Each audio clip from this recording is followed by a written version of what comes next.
Sari bag সব ready করে রেখেছি। কোথায় যাচ্ছি তোমরা সেটা পরের ব্লগে জানতে পারবে, এখন না কিন্তু।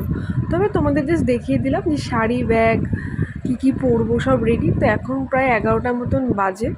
আর দেখো আগের দিন বৃষ্টি হওয়াতে গাছের গোড়াগুলো মোটামুটি ভেজাই রয়েছে, তো আজকে আর জল দেবো না।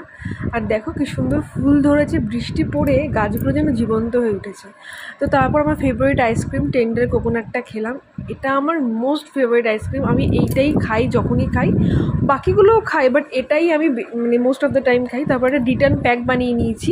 রিটার্ন প্যাকটা কীভাবে বানিয়েছি যদি তোমরা জানতে চাও অবশ্যই কমেন্টে জানিও, আমি তোমাদেরকে জানাবো। খুব এফেক্টিভ এই প্যাকটা ট্যান তোলার জন্য। তারপর বিকালে চলে গেছিলাম ছাদে একটুখানি জল দিতে। ফুলগুলো দেখো কী সুন্দর হয়েছে, আর দূরে দেখো সূর্যটা অস্ত যাচ্ছে, এত ভাল লাগছিলো। তোমাদের সাথে জাস্ট আকাশের ভিউটা শেয়ার করলাম। এত এত এত অপূর্ব লাগছিল যে কী বলবো। তো যাই হোক, আজকের ব্লগটা